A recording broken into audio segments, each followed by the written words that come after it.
there's a super talented kid who's top 5 prospect. Everybody has him ranked top 5 prospect going to Jackson State. And I pointed out that Twitter championing what's an obvious mistake is hilarious. And so when you start to talk about HBCUs, HBCU guy is like CrossFit guy, right? Like, you don't understand the benefits of CrossFit. Like, okay. You don't understand the benefits of an HBCU. Like, okay. Look, let me break it down for you really quickly. There's something called the Yeshiva Academy. There's Yeshiva University. Yeshiva is a Jewish school. It's in New York City. They're actually really good at Division III basketball. They're excellent. And if my son is so blessed to have a Division I scholarship offer from like Kansas and Duke and Oklahoma State and Kentucky, you know, right? Like my alma mater and 3 other alma maters, like it would be great. You know, I would not send him to the Yeshiva Academy. Right? And it doesn't make me any less Jewish. And it doesn't make him any, you know, doesn't mean that he's not down for the movement or whatever. It doesn't mean the Yeshiva Academy is not a great place. It's just if you want to be a big-time athlete, you're going to have to go somewhere they actually have a chance to compete. And they're supported financially. They're supported with facilities, with doctors, with overall coaching staff, and level of competition as well as level of promotion. And, oh, yeah, by the way, when you get done playing, like if you're a former Duke basketball player, take a look at all the successes those guys. Duke is the perfect example, right? They talk there about a 50-year decision. It's a 50-year decision. The commissioner of the NBA, Adam Silver, is a Dookie. The commentators you'll see on TV from Jay Billis and Jay Williams, etc., Dookies, coaches, okay? Quinn Snyder in the NBA, Mike Krzyzewski, Mike Bray. You kind of go through it. John Shire's taking over. Johnny Dawkins, Dookies. Right? It's a whole thing. They take care of their own. And the bigger the alumni base, the more financially well supported they are.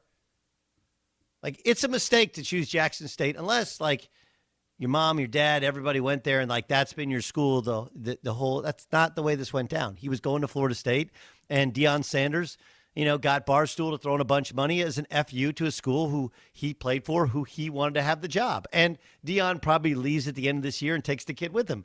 And this whole narrative about being about the HBCU, like, you're buying into the biggest load of crap I've ever heard in my life. So I love when you're like, well, you're just disrespectful to the HBCU. It's like, no, I'm not. You are. If it's so great, raise money, build new facilities, and have them compete at the highest level. And then kids don't have to make the decision, do I want to compete at the SWAC level or do I want to compete in the SEC or the ACC? Like, I'm not the one who made that decision. I pointed this out last week. Oklahoma State had a terrible football program because it did not have the financial support it needed. And one guy, Boone Pickens, generated one, he gave a bunch of money, and two, he got everybody else to give a bunch of money, and that's how they got it at the same starting block as everybody else. They weren't even playing the same sport as Texas and Oklahoma. That's where the SWAC is. And if you want to sit there and make me the bad guy, like I'm telling you, I never said there's anything wrong with the level of education. Okay, but you can't compare the resources that Georgia has, the overall level of talent that they have, the quality of competition, the promotion they have, the support you have. And, oh, yeah, by the way, like, look, why do SWAC teams struggle to maintain their APR ranking? Do you know what the APR is? The APR is how many people are making the correct academic progress report, academic progress review. Why? Because they don't have the same level of academic support as the big boys do.